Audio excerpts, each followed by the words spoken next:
Welcome to the second episode of Vibes and Visuals podcast with Sizwe Nkutha.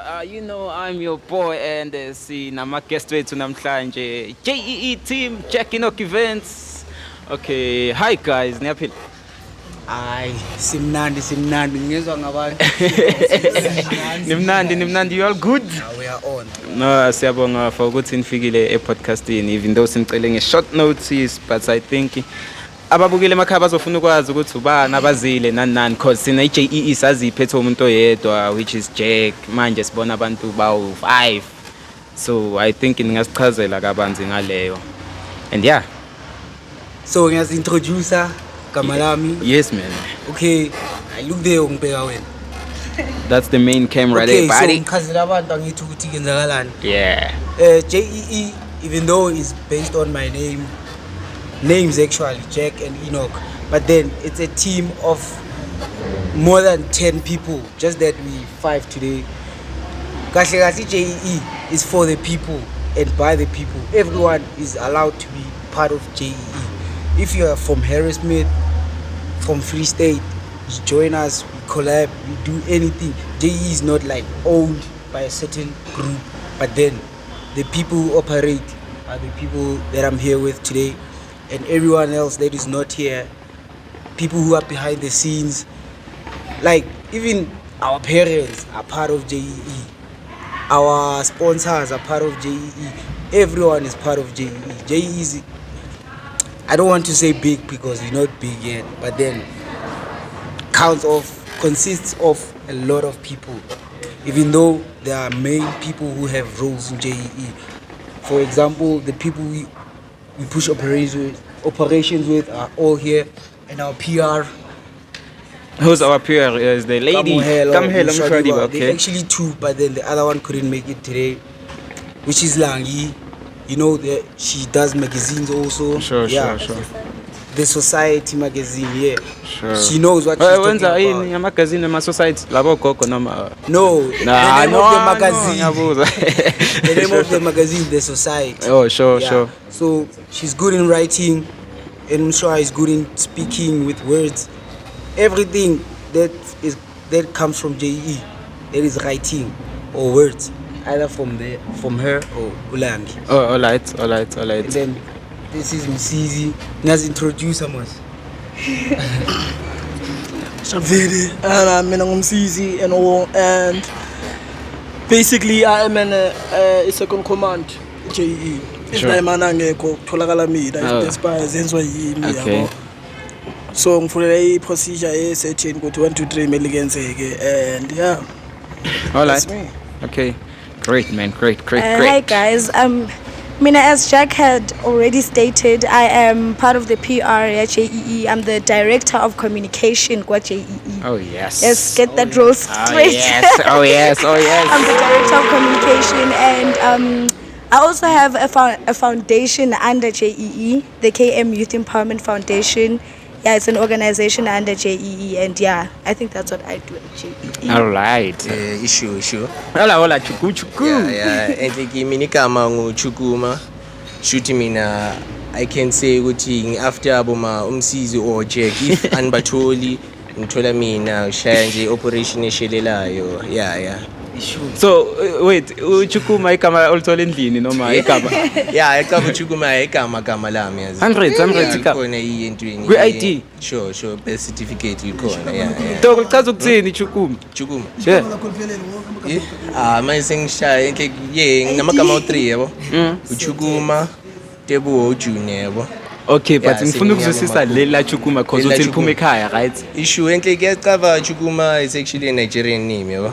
Oh, Yeah, from a site like a Chima. Oh, sure. Yeah. Oh, dope, man. Dope. Benito. Mina nguBen. Ben 10 abantu. Ayisho nguBen ngiyenzani? Ngiyenza konke mina. General way. Hayi Fede. Mina nguSihle. Most of you guys most probably know me as Sihle SA. With JEE, I'm an event coordinator. Yeah. Oh, Si on si on. No, We manage on stage. Abo DJ abalate. sure. Uyababhena. If stage sethu singahambi kahle, you know who to call. Okay. Sihle RSA. He's also a DJ, so if there's a late DJ, he steps up. He plays. Oh yeah, cover. Yes. Dope. That's why we made him stage manager. Sure. So you see, so masihlangene kanje, I can say we can pull through a good operation because I plan, deal with paperwork, and then distribute it to everyone else. Sure. Yeah, phone mom. Yes, no guys, no ngiyanizwa but ke ngifuna ukwazi ukuthi naqala ukuhlangana kanjani because ngiyanibona nibaningi akusuka ukuthi nikhulele around ne1 obviously nifunde endaweni ehlukahlukene njalo so ake nisichazele Ayihle njalo sikhule ndawonye not like ndawonye ne, but Sure. then one place since primary. I've known Chukuma since grade RR. dang Yabo. Damn. So wait so wait le gama baqala ukubiza ngalo siseyintwana dog grade R bebakubiza Chukuma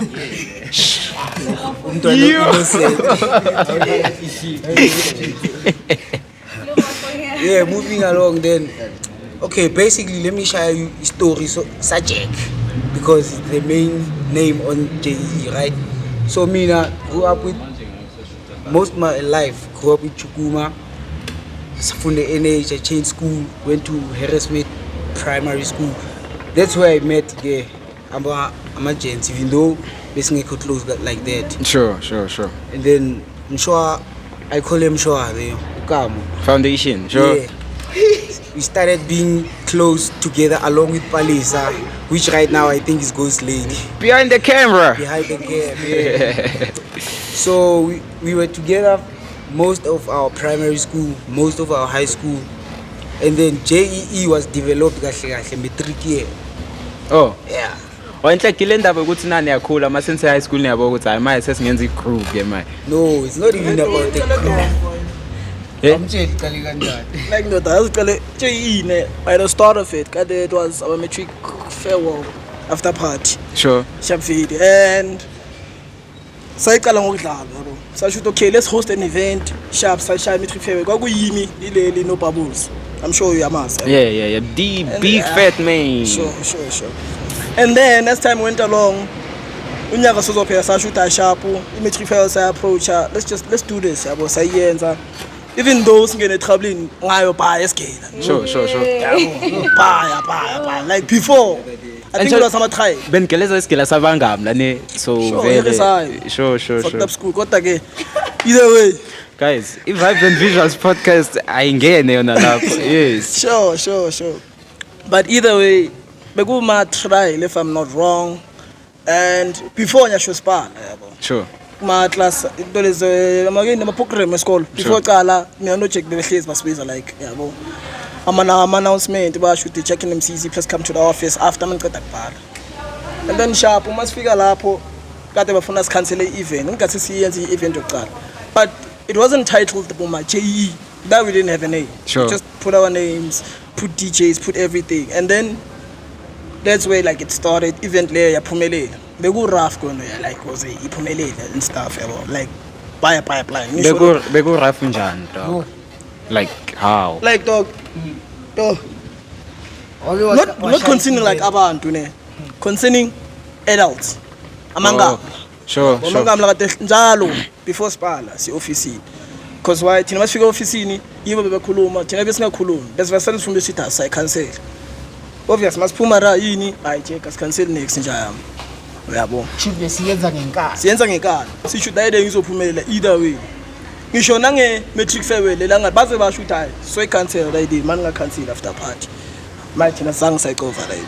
But after party bengekho mos ejaldini lesikole bekumele ibe outside school Yeah. It's no, they had a problem with that because angithi happening they on the know same day. because my matric farewell most of abantu abamnyama like indona ezimnyama ziya aziqedi like matrifeyo lokho masiqeda kudla siyavaya Oh sure. sure which iyo vele into eyenzeka Kumnandi buqale emini baba. Hey. sure ndodeza ushawa stress uhleli uneshoot udayi holweni Yes. uthi event yazothina besiyithuda And ngaleso sikhathi nanisafaka Event yaqala lamasuit ashayinayo so iyaconsa No way. vele. ayithina mfana kodwa ke otherwise sharp KK.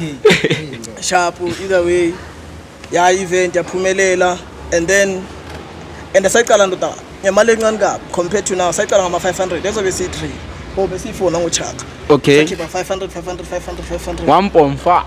2000 Niba yeah? besiyi4 Obeni4. Hey Uchaga. bafethu ngiyayazi maths mina. As much as ngayenza maths league ngiyazi Naku maths. Uthe beni bathathu. Uthe beni bathathu. Uthe beni ngathi bathathu. nochaka Okay, sharp.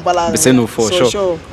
and then event le was successful not gonna lie and then masihleli masisiqeda isikela ngasho ile idea ukuthi uyashaya ipins down ntwana Actually, it was the demand from Facebook. sure Yeah. since ihambe grand yabo Hands umfana down. washaya Hey. before umfana ishaya kwaba i-riding le wathi yabo kwaba walibiza into ebele JEE thina besinganankinga like mina ngumngane wakhe ngiyamsupport Sure. if you want to do something wanna pursue it me as your friend into emele ngiyenze ngikusupport so yabo which sayenza njalo sa-agree sonke JEE it's fine sakhipha imali futhi sayishaya event angithi Mara, that one was not Ish. like full as such because lapho besisaqala yabo Leba bangaki It was ba? our second event. it was Makukhumbula kahle ne. 2 December. Yeah, 2 December, the second event. Yeah. 20 ba?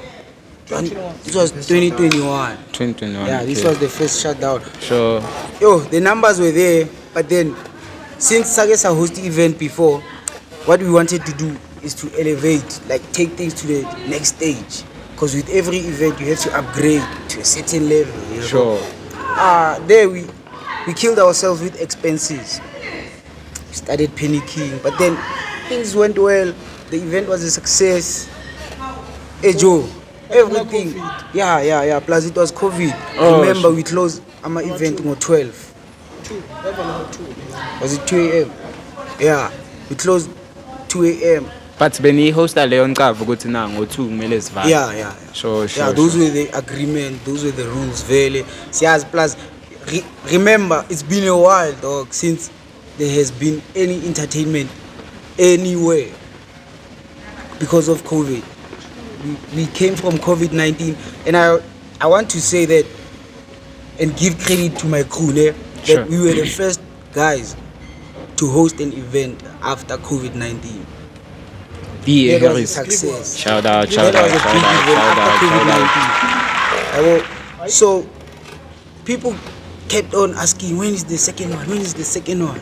Sebafuna inhleko Sebayafuna, yabo. So sure. the more we saw the demand, we were like, gents, let's do it. We registered JEE, made everything legal, documented everything. Mara there, we didn't have roles yet. We were just a crew, just bangana, sas next. We made our first loss with the second event.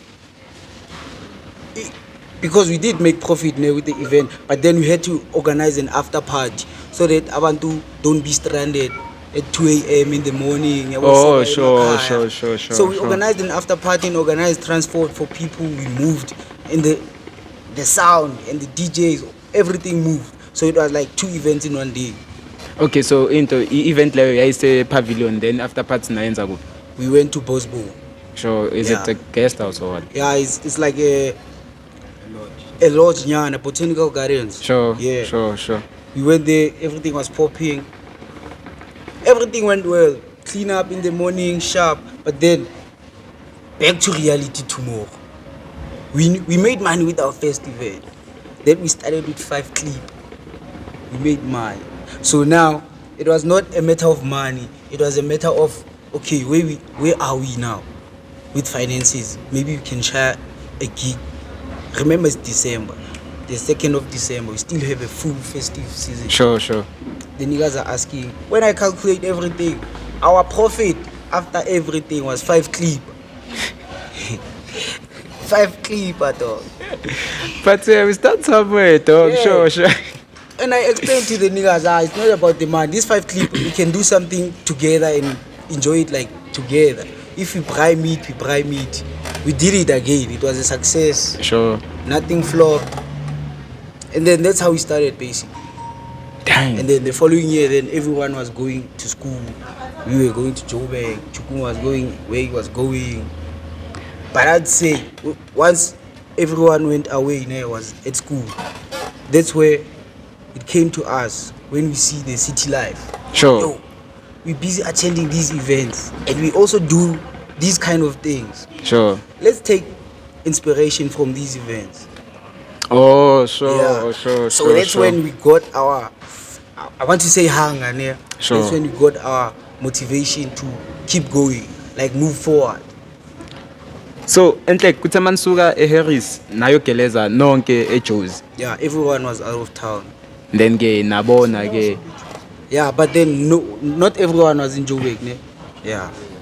Yeah, awuthi sibona babangayanga entweni Uba ukuthi bona. nongayanga eGoli, ubeka yoboreka. What inspired them ukuthi baze bayenze lezi zinto ukuthi they didn't go to Jozi. Angisho nina nizithole lezi zinto ninonke then khona babehlukene. So yeah. Ay thina besegoli si right angithi.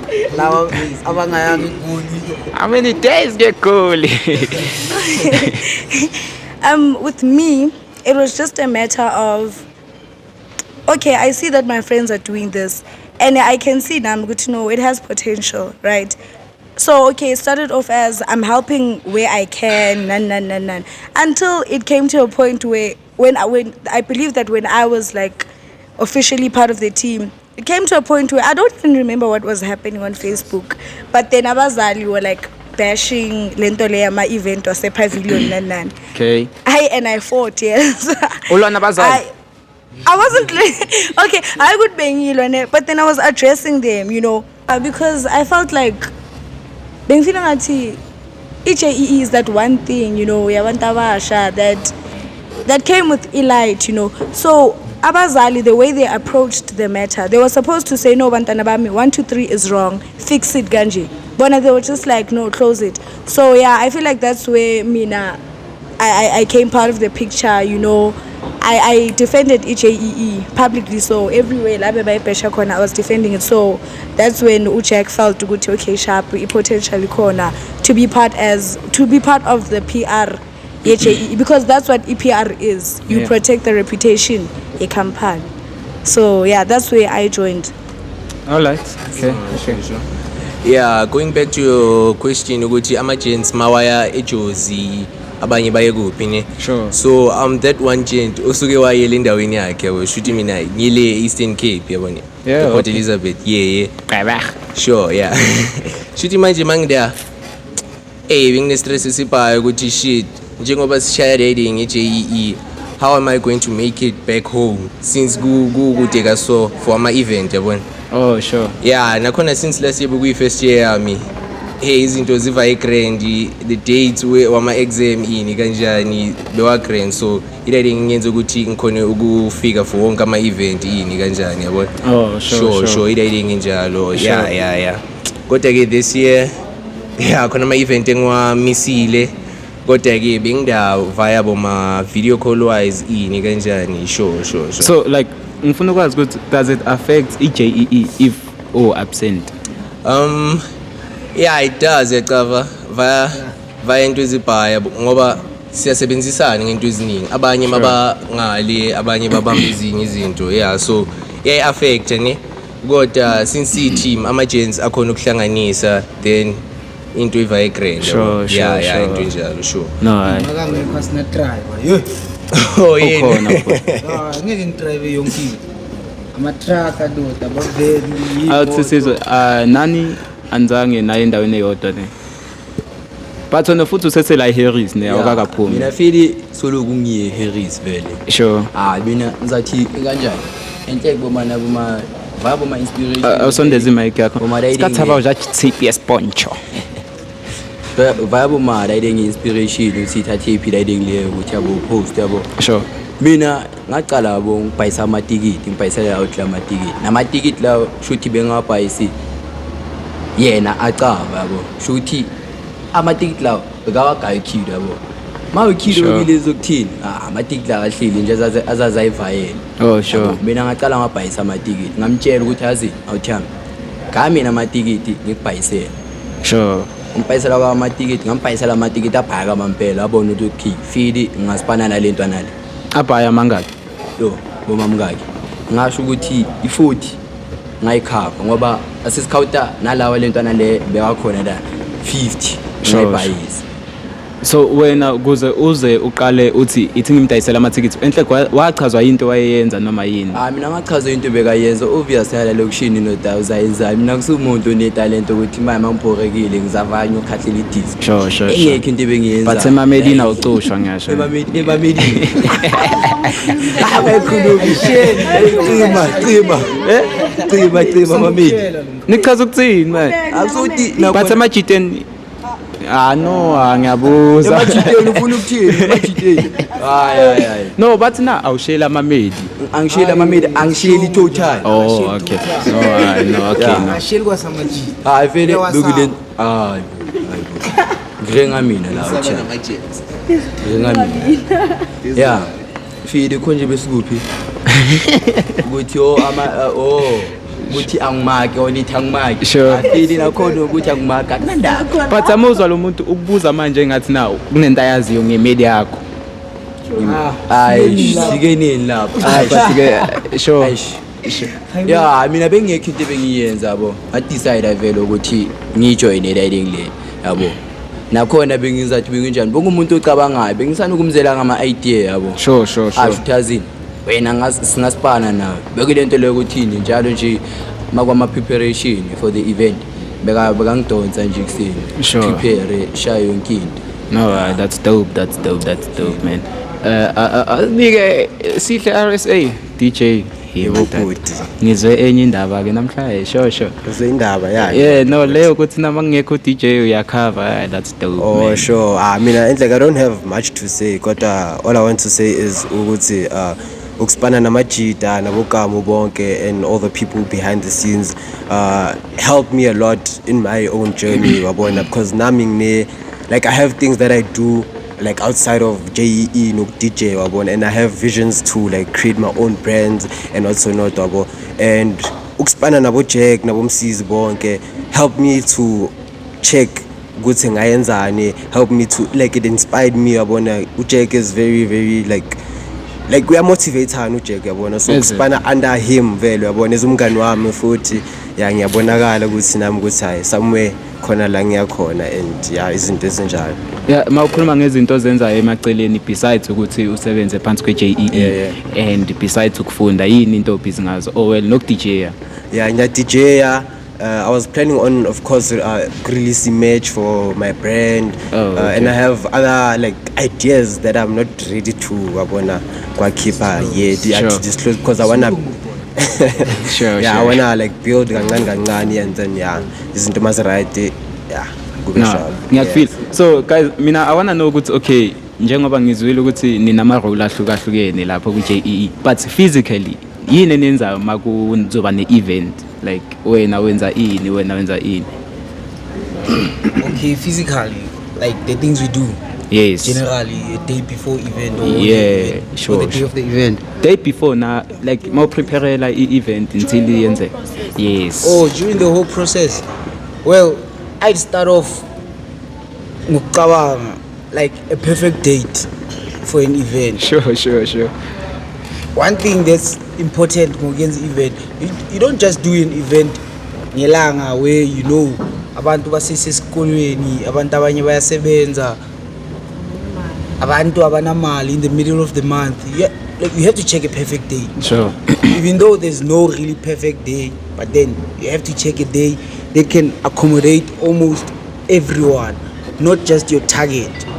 And it like Tina usually but target yethu abantwana besikolo ne, which is true because saqala lento sesesikolweni we were able to market it through e-call, but then now things are leveling up so we have to check every angle ukuthi abantu bahola nini, i-holiday eli right linini, because you can't do an event abantu banganamali.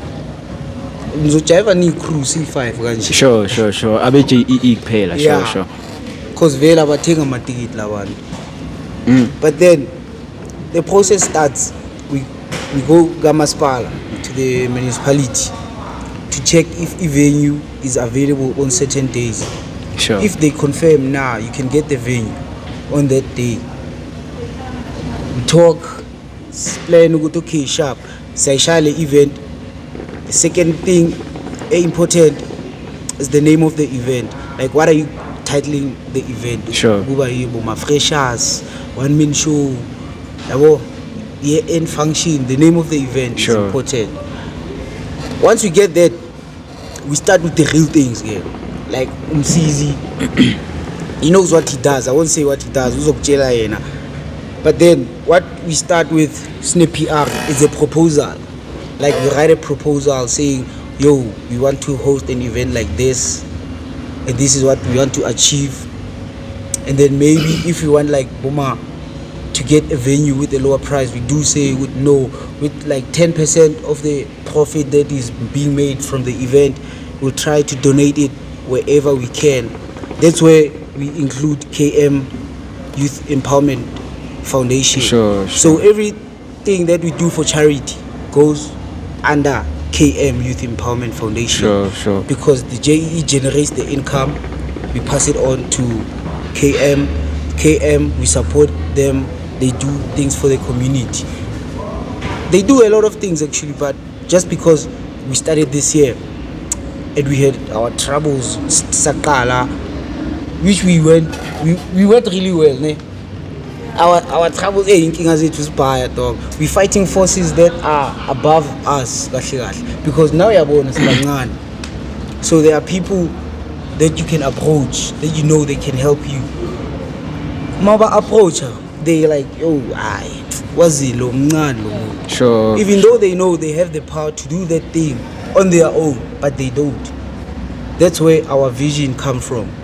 Ukuthi, we want to elevate like entertainment industry yaselokishini.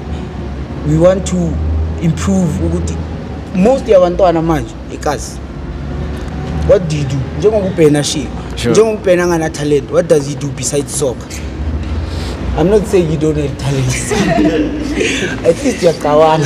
yeah sure What can you do besides playing soccer? Nakhona isoccer yakhona, you also play soccer, ne? Sure. Isoccer yakhona, is it supported as it should No. be? It's not. no So we create ways where young kids, like they can do something with their lives, away from alcohol, away from drugs, away from stealing, away from abanye baphume emakhaya ngekho right, so they are depressed. So we're trying to cut negativity in the community as much as we can.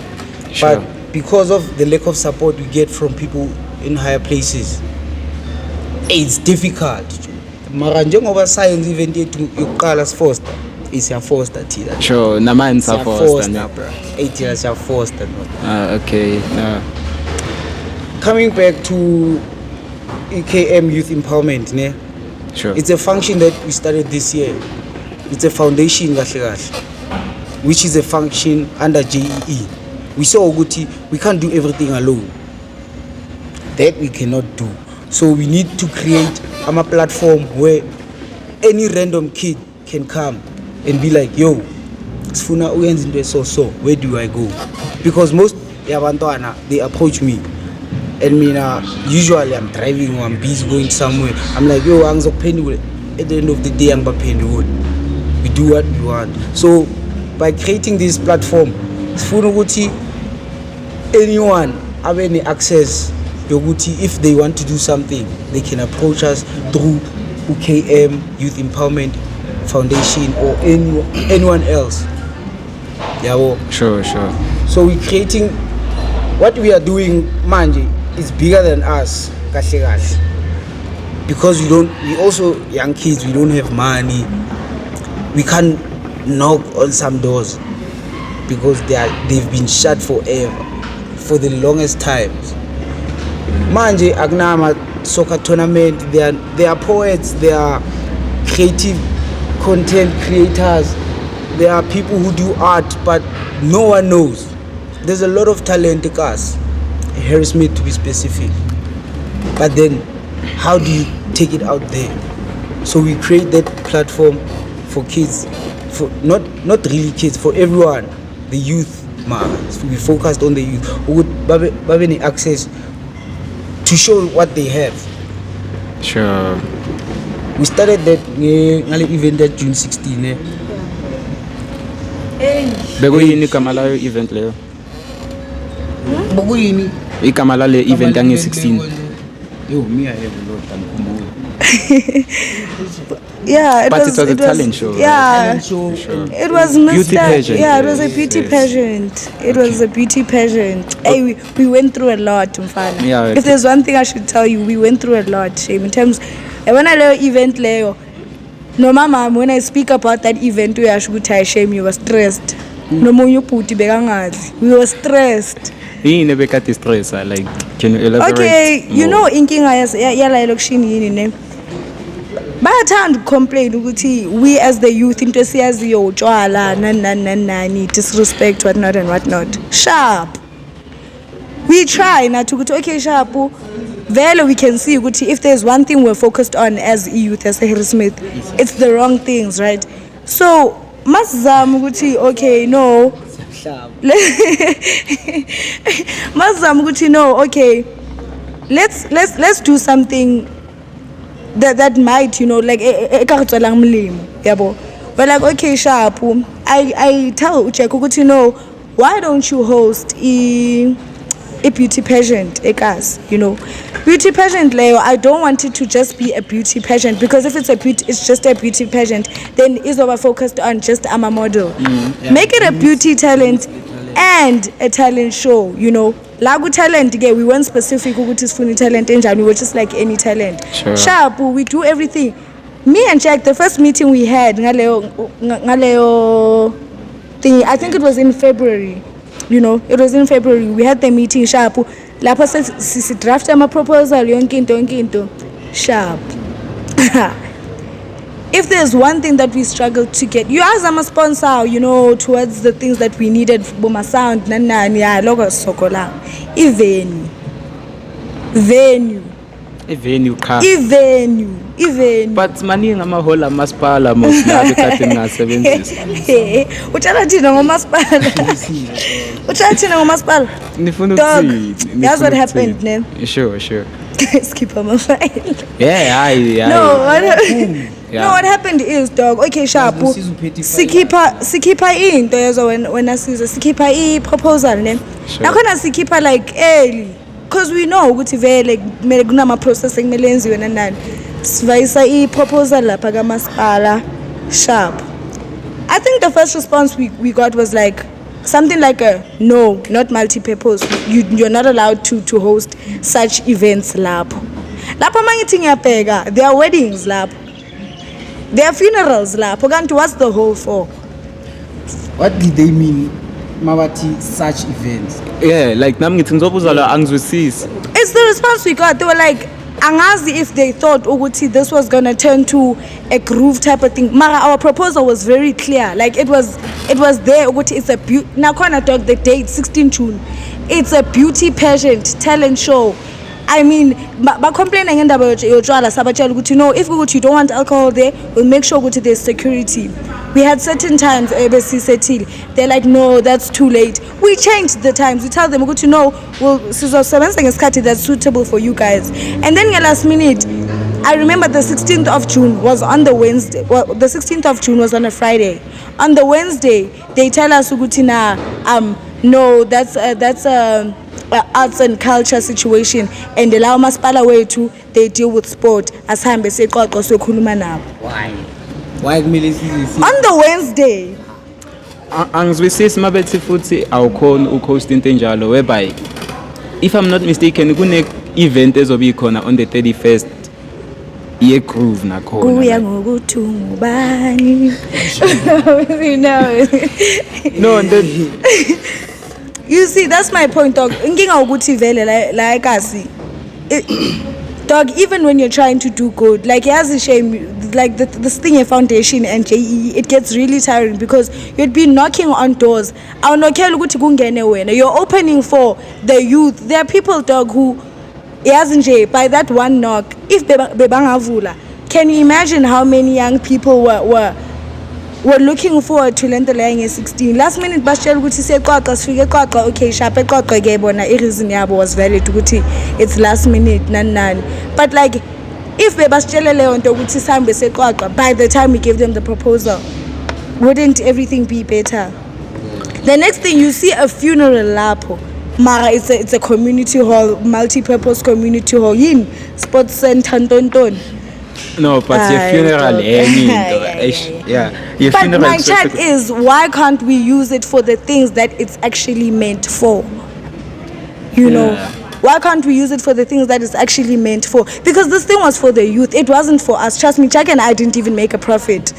Is it? Ayikho imali esiyenzile lapha ya dog. Yawazi amapinata is what we made. Asenzanga imali. Nakhona the money that we were gonna make was gonna go towards charity. Mina, you know me, I'm all about the charity work and everything. So I got it, dog, mabasivalela ngaphandle, sasa mama last minute things, sathola iholo lingenagesi embizweni. We had to guys. Church hall though. We were sabotaged. It's actually Iholia Maspal. We were sabotaged. The church hall. We were sabotaged, honestly. That's crazy. No ways, yo. Oh, we were talking about what we do physically, in preparation for an event. So he deals with the police. So he deals with the police. Oh, Mrs. Yeah, he goes to the police station like 3 weeks before the event, trying to set one meeting. You know how many conference halls are a police station? I've been into 4. They're always empty. It's always trying to set one meeting, the same meeting that gives you approval for an event. Before they changed colonel, we did host those meetings like a day before the event. Nakhona says forced, says landa abo banban ngama connection ukuthi just can we have a sit down and talk and see our plan through. Call EMS, call the directors, call the station commanders. The Bloemfontein thing, you have to apply for a Section 6 meeting like 6 months before an event. That we usually do like early. Apply for ukuthi host it.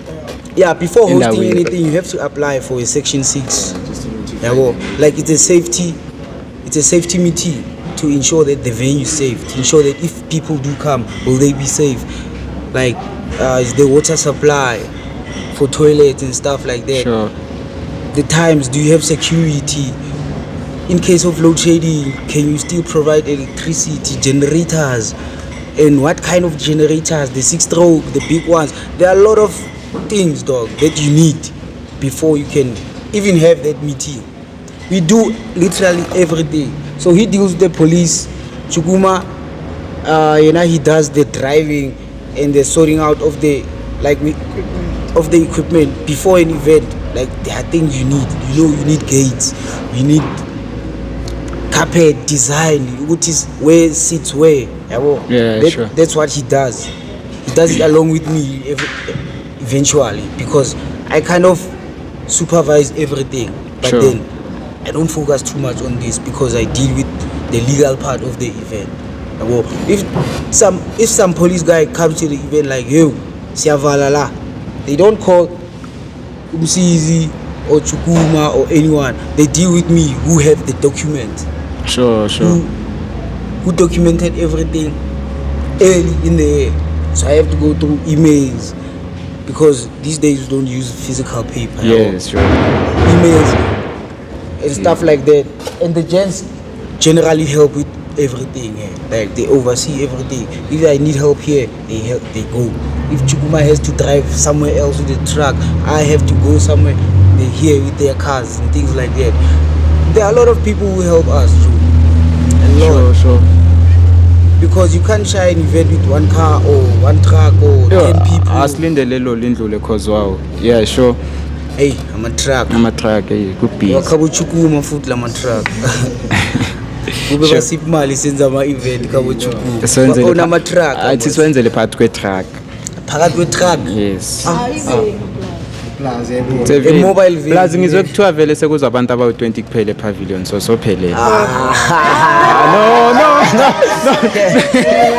abakasophelela sophelela no mara uyithe pavilion not masihostile thina pavilion is not ours anyway yeah Okay. yeah Okay, but sure guys. Okay, siphethe Ghostman boy behind the camera. Ghost Classic. Rider. Yeah. Uzithembe Radebe, it's classic. What's like the highest profit you guys have made? Like who on company? Highest profits you guys have made. Like to be honest, the highest